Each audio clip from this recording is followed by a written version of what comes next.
Бүткүл өмүрүн Кыргызстандын энергетика тармагынын өсүп өнүшүнө арнаган Эргеш Төрөбаевдин республиканын тарыхында өзүнүн орду бар инсан. Кыргыз СССРнын эмгек сиңирген энергетиги, СССР электроэнергетикасынын отличниги, Кыргыз Республикасынын Жогорку Кеңешинин 4 жолку чакырылышынын депутаты, 3-чү даражадагы Манас орденинин ээси, Кыргыз Республикасынын 2-чи класстагы мамлекеттик кеңешчиси, шериктеш өлкөлөрдүн эмгек сиңирген энергетиги, Россия Федерациясынын Улуу Петр Биринчинин 2-чи даражадагы орденинин ээси, коомдук ишмер Эргеш Төрөбаев тууралуу сөз кылабыз. Эргеш Төрөбаев Жалал Абад облусуна караштуу Сузак районунун Орто Азия айылында 1937 жылдын 1-майында туулган. Эмгек жолу 1956 жылы Орто Азия орто мектебинде мугалим болуп башталгыч класстарга сабак берүүдөн башталган. Бирок эмнегедир мугалимдик кесипке караганда ал энергетикага көңүлүнүн түпкүрүнөн купуя кызыгуусу артып туруп алат. Натыйжада энергетик кесибине ээ болуу үчүн терең билим алуу максатында 1958 жылы Фрунзедеги Политехникалык институттун энергетика факультетине тапшырып, 1963 жылы ийгиликтүү аяктайт. Окуу жайда инженер-энергетика адистигине ээ болуп, институттун багыттоосу боюнча келип, Сузак РЭСине мастер болуу менен кесиптик эмгек жолунун тушоосу кесилген. Анын уюштуруу жана чебер ишмердигин эске алуу менен аталган РЭСтин башчысы болуп дайындалат. Ал эми 1972 жылы Жалал Абад облусунун электр тармактар ишканасынын түзүлүшү менен Эргеш Төрөбаев аталган ишкананын директорлугуна дайындалып, 33 жылга жакын убакыт облустагы электр тармагындагы албан иштердин жаратуучусу болду. Жалал Абадда иштеп жүрүп, Октябрь подстанциясынын курулушунда дагы анын салымы зор. Күндүн ысык сууна карабай, электр жарыгы өчүп, подстанциялар иштен чыккан учурларда электрлер менен бирге ордуна барып, абалы менен таанышып, чогуу кол кабыш кылып жүргөндүгүн эмди киши бирге иштешкендер эскерип келишет. Мен ойлойм, биз эгерде жаман иштесек, бул киши бизге туура эмес тарбия берсе, биз бөлө жака оңойло бурулуп кетмекбиз. Бизде канча миллиондогон сумма сайыз убагында иштечүбүз биз. Ошонун көзөмөлү, уятыбыз, бул кишини бир уятка калтырбайлы деп. Кар көчкү басып калганда опораларды өзү ошо түздөн түз туруп алып, ошо биздин жанагы бульдозерлер ала албаган карды, кар көчкүнү бульдозерибиз 130-лар ала албастан катапиллер деген жанагы чоң тракторлорду алып келип өзү түздөн туруп ошо жерде биз менен кошо жүргөндө суук кыштын күнү мындай кишилерге өтө мен ойлойм сыймыктаныш керек да. Мына бүгүнкү күнгө чейин биздин ушул ишкана ошол Эргеш Төрөбаевдин топтогон запас баягы деталдары менен, запас трансформаторлору менен, запас ушул немеде кампада топтолгон запастары менен мына бүгүнкү күнгө чейин келди агымчы. Өлкөнүн локомотиви деп эсептелген энергетика тармагындагы ири кестердин, электр линиялардын курулушунун башында Эргеш Төрөбаев турду. Айтсак, датка кемин жогорку Чыңалуудагы электр линиясын куруу демилгесин алгачкылардан болуп көтөрүп чыккан болчу. Линия өзбектерге кетет. Лачин ЛЛ-104 деп коет. Өзбекстан кетет. Мына ВЛ-500 киловольт Тактаулская ГЭС Лачин деп турат. Мына линия мына немеге кетип баратат. Мына Чычка менен Бишкекке кетип баратат. Азыр эми мына 500 киловольттун где-то мына жерине, мына суу сактагыч болсо, где-то мына жерге жана датканы курабыз деп атат. Эгер ушул линияны подстанцияны курсак, түштүк жак Өзбекстандан независимый болот. Бирок север жагыбыз баары бир зависимый болуп кала беребиз. Кемин подстанция 500 киловольттун курсак, биз ошондо энергетиканын кожоюну болобуз. Ошондо север жактагы независимый болот. Эми биз эгерде биз ушул 2-3 проектини бүтүрүп алсак, биз ошондо энергетика бул Кыргыз Республикасынын экономикасынын локомотиви болот.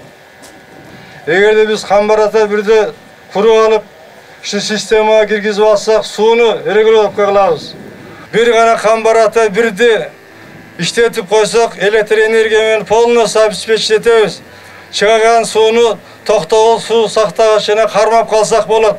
Ошол маалда өзбек туугандарыбыз, казак туугандарыбыз келип кыргыздардан келип суу сурайт. Суу бериңиз, биз акчасын төлөп коебуз, төлөйбүз же мындай кылабыз деген неме ошого жетебиз.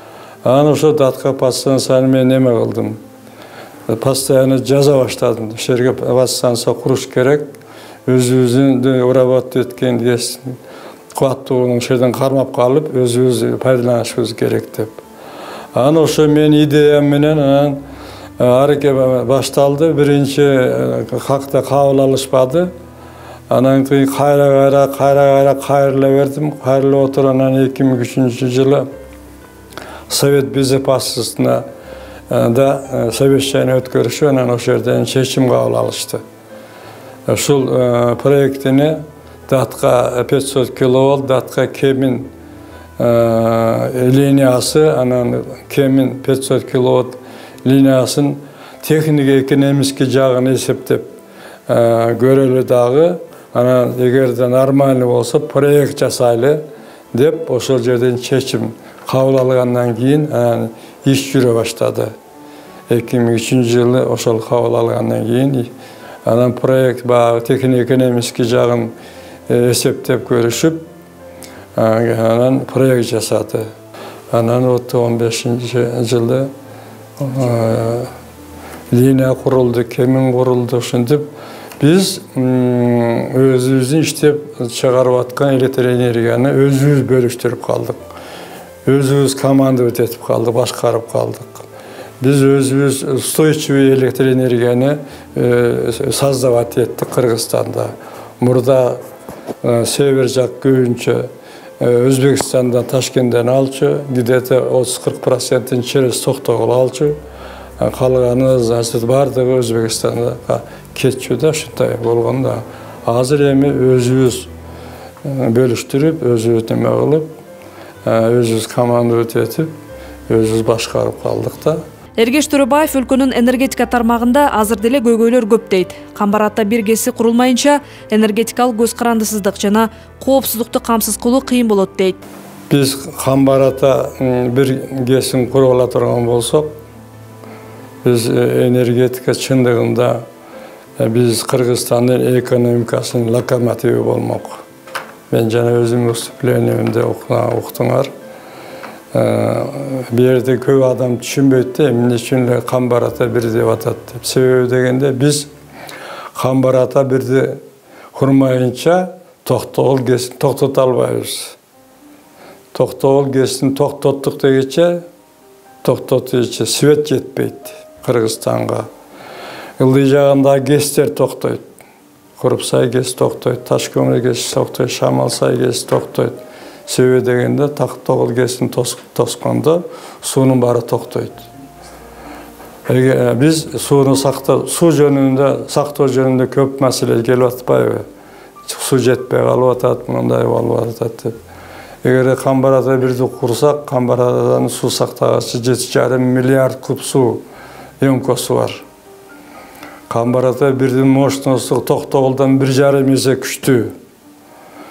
Эгерде биз Камбар-Атаны иштетип алсак, электр энергия башка ГЭСтердин баарын өчүрүп койсок дагы Камбар-Ата бүткүл Кыргызстанга свет жетет, кубаттуулук жетет, дагы ашыкча да болуп сатсак болот. Сууну Камбар-Ата Токтогул водокранын ишесинде сууну кармап калсак болот. Ошондой үчүн Камбар-Ата бир эң керектүү нерсе. Энергетика тармагындагы бүгүнкү абалга дагы Эргеш Төрөбаев көз салып турат. Электр энергиясына болгон бааны көтөрүү керек деген өкмөттүн позициясын көйгөйдү чечүүнүн жеңил жолу катары карап жаткандыгын айтты.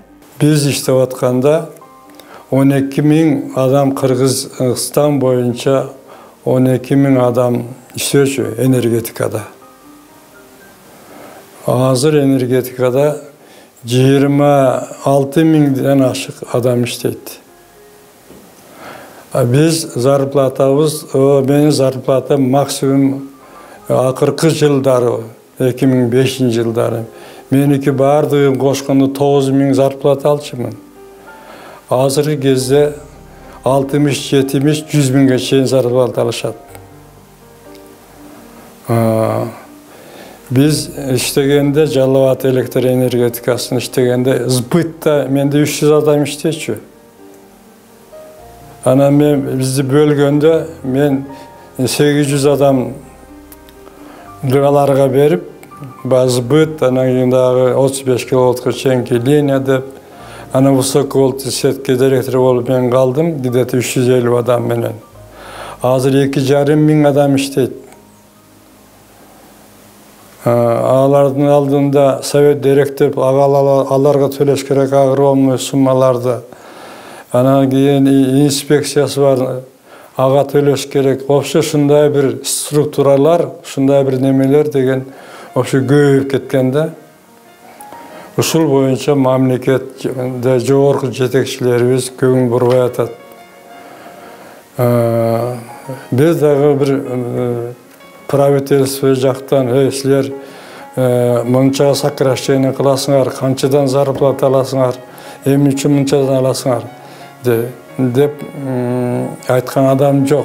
Каалагандай кылып зарплата коюп, даже мен угушума караганда жылдын аягында дагы 2 айлык, 3 айлык дагы кошумча алышат экен, жана 13 зарплатадан башка дагы.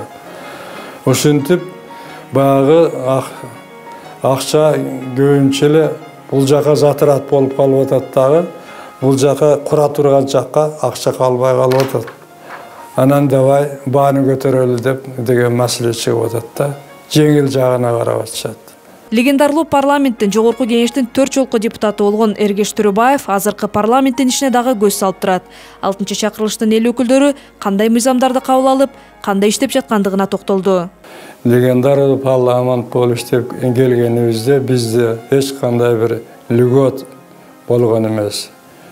Зарплата да болгон эмес, машинада болгон эмес, квартирада болгон эмес. Биз гостиницаларда жатып жүрдүк. Балдарыбыздын квартирасында жатып жүрдүк.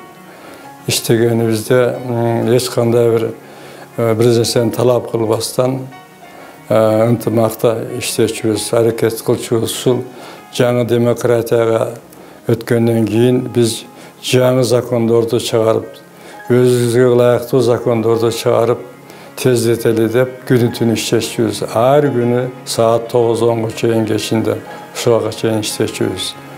Ошон үчүн көп нерселерди кабыл алдык. Көп нерселерди, исторический документтер кабыл алынды. Мен оюмча ошо легендарный парламент өтө көп ынтымакта болуп, көп маселелерди чечти, президент шайлашты. Анан мен оюмча ошо легендарный парламент деген атка татыктуу болот деп эсептейм. Эми азыркы депутаттарды карап, мен да андан кийин дагы 3 жол депутат болдум, бирок мындай бир талаш тартыштарды же болбосо маселелерди жакшынакай ынтымактуулук менен чечилүүчү, анын үстүнө мен жанагы этика комитетинин төрагасы болуп иштеп, кандайдыр бир туура эмес сөздөр болуп калса, туура эмес мамилелер болуп калса, неме болсо ошону өзүнчө чакырып алып депутаттар менен сүйлөшүп, өзүмдүн кеңешимди неме кылып, ошондой ынтымакка чакырчумун да. Анан биз дайым ынтымакта болчук, ошол закондор болобу, башка документтер болобу, бардыгын ынтымакчылык менен чечишибиз. Бири-бирибизге андай жаман сөздөрдү айтуудан алыс элек. Азыркы кезде карап турсаң, бөлүнүп жарылып, бири-бирине катуу жакшы сөздөрдү айтпастан, ар ким өзүнчө бир неме кылып, мындай мамилеси жок, ынтымагы жок, чачыранды парламент болуп, чачыранды ошол парламент болгондугу мени бир жагын кейтет, экинчи жагынан элге уят болуп аткандай сезем да. Парламент бул элди бириктире турган, элге пример боло турган, любой чатакты наоборот ошону мындай ынтымакка келтире турган орган болуп эсептелет парламент. Бу жерде болуп калганда андай болбосун тескерисинче болуп атат да. Эргеш Төрөбаев менен чогуу иштешкен кесиптештери аны тартипти катуу кармаган, мээнетчил, эмгекчил, эл үчүн күйүп бышкан инсан катары эмдигичи айтып жүрүшөт. Тартипти катуу кармап, ак ниети менен иштеген үчүн 30 жылдан ашык Жалал Абад электр тармагында башкы директор болуп иштеп жүрдү дешет. Эргеш Төрөбаев жумушунда кандай болсо, үйүндө дагы тартипти ошондой катуу кармаган. Менин үйүмдө да ошондой талап болчу. балда бала болобу, башка болобу, ошондой талап, катуу талап коюшумда бейбаштык кылбоо, жакшы жүрүү, келечекте чоңойгондо атанын баласы дей турган адам болуп чыгуу маселелери. Анан кийин баягы директор болгон менен мындай роскошный жизнь бизде жок эле, жок болчу. Роскошный бай эл катары. Менде 4 көйнөк болот эле, баары бирдей көйнөк болот. Биргедей көйнөктү алыппын 4 көйнөктү. Эми анан 4 көйнөктү 2 күндө жуудуруп кийип келе берет элем да. Баары анан айтышат эле да, Эргеш Төрөбаевдин болгон бир көйнөгү бар. Жууп туруп кийип келе берет деп. Ошондой биз жупуну эл менен аралашып, элден ашыкча болбой турган турмушта жүрчүбүз, чоң болсок дагы. Ошого жараша балдарыбыз да ошондой кылып өскөн. Анан мен көбүнчө айтчумун, балдарым, силер колуңардан иш келип калганда элге кызмат кылгыла, эчтеңерди аябагыла. Элге кызмат кылып, элге иш кылсаңар, элден эсине чыкпайт. Бирде болбосо да бирде айтат, эсине келет. Мына мени кээ бир убактарда бир ысык көлгө барып, бир жерде конок болуп отуруп калсам дагы Эргеш Төрөбаев деп атыман айтса, ушу ысык көлдө ушу адам мени тааныйт экен деп сүйүнүп калам да. Ошондойлорду да пример кылышмын да, мына элге кызмат кылган экенмин. Мен ушундай неме ошол жакта адамдар таанып билип мындай деп атат. Ошон үчүн силер ушундай жакшы адам болуула. Эргеш Төрөбаев уул кыздарына татыктуу тарбия, билим берип, ар бири өзүнүн ордун тапкан. Бири атасынын жолун жолдоп депутат болсо, экинчиси Жалал Абад электр тармагында, дагы бир уулу бизнесте эмгектенип келе жатат. Атага тең уул чыккан Бакыт Төрөбаев атасынын жолун жолдоп, жогорку кеңештеги беделдүү саясатчы, эл өкүлдөрүнүн бири. Өзүң үчүн эмес, эл үчүн кызмат өтөш керек деген атанын сөзүн балдарым эки кылбай аткарып келе жатат дейт. 2, 3, 4 шайлоолордо Бакыт менен жүрүп калды. Шайлоонун структураларын, шайлоону кандай алып жүрүш керек, кандай методдору бар, ошолор бардыгын үйрөндү окшойт. Шайлоонун башында штабтын начальниги болуп да турду ишенген. Анан ошентип карап турсам, жакшы самостоятельный жигит, өзө турган келечеги кең жигит деп ичиме сүйүнүп жүрдүм. Анан эми балдардын бардыгы элге кызмат кылды. Мындай бир кыска сөз бар да. Менин балдарым Бакыт баш болуп, созидатели, не разрушители. Мына шу Бакыт немеге коммерческий жумушка өткөндөн баштап только создавал он. Бакыт Төрөбаев өзүнүн аракетчилдиги жана эмгекчилдиги менен алдына койгон максаттарына жетип келе жатат дейт Эргеш Төрөбаев. Аны жаратман катары сыпаттап, кыйраган канчалаган завод, фабрикаларды бутуна тургузуп, карапайым дыйкандарга колдоо иретинде жер-жерлерде эмтестерди ачып, оорулууларга жакшы шарт түзүп берүү максатында ар бир райондук дарылоо мекемелериндеги бирден палатаны жаңыртып берип жаткандыгы анын эл үчүн болгон аракети. Кыргызстан Союзда 70-75 жыл түзүлгөн завод, фабрикаларды талкалап, металлдарын Кытайга башка жака сатып, станокторду сатып, разрушительдер байып отурат. Бакыт алган нерсесин жүргүздү, сатып алган нерсесин. Мелкомбинат уже разрушить этип, вот уже жоголоюн дегенде сатып алып, мелкомбинатты жүргүздү. Хлеб завод иштебей калган, бар жогун сатып кеткен, аны жүргүздү. Өзүнчө жаңы заводдорду курду. Кайсы бай жакшы завод, фабрика куруп, рабочий место түзгөн жок. Мына МТСтер жөнүндө өзүнүн тапкан акчасын мына $22,000 турат экен бир трактор, шайманы менен мынанча болот экен, мына сага мен подарок еттим, мына ягын улап кеткен деп. Мына 60га жакын МТС түздү. Ошонун ичинен 6 трактор болсо, бирөөнү экөөнү өзүнүн жанынан кылды ошону. Нар жагын улап кеткен деди. Ошон үчүн бүткүл тапкан, бүткүл немесин бардыгын элге кат берди десем болот, чаптады десем болот, грубо айтканда. Элге кызмат кылды, элим өнсүн деди. Бакыт мына өзү кийин самосаятыны болуп, депутат болуп жүргөндө мен элди бириктирем деген дагы максат койду. Таластын аксакалдарын Жалал Абадка алып барып, Арыстанбапты көрсөтүп, Ошту көрсөтүп, Жалал Абадтын курортторун көрсөтүп, мына аерде аксакалдар менен бириктирип, жакшынакай неме кылды, маслихатташтыр неме кылып, анан булар чакырып биздин аксакалдарды, Нарындыкында ошондой Акталаанын аксакалдарын, Ысык көлдөн Жетөгөздөн ушундай кылды, элди бириктирейин деген чоң максаты бар болчу. 80 жашка чыгып калса дагы Эргеш Төрөбаев учурда макала каптарды жазып, болгондо дагы көз айнеги жок эле, аларды бизге окуп берди. Ынтымагы бар элдин асманында күн турат, ынтымагы жок элдин асманында түн турат. Кары да бол, жаш да бол, кадырлашкын түрүңдө. Калар бір күн алтын баш, казылган көрдүн түбүндө. Көңүлү көтөрүңкү, маанайы жакшы болгон кезде үн чыгарып ырдап коймой жайы бар. Біз жаңыдан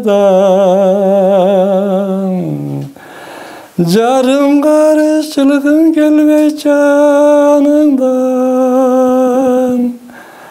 аламызча жарктай түштү чагылган.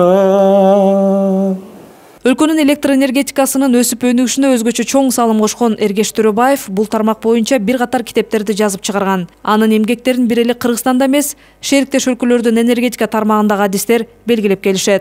Ар бир үйдө жарык күйүп, өлкө жарык болсо, элдин маанайы дагы жакшы болот дейт Эргеш Төрөбаев.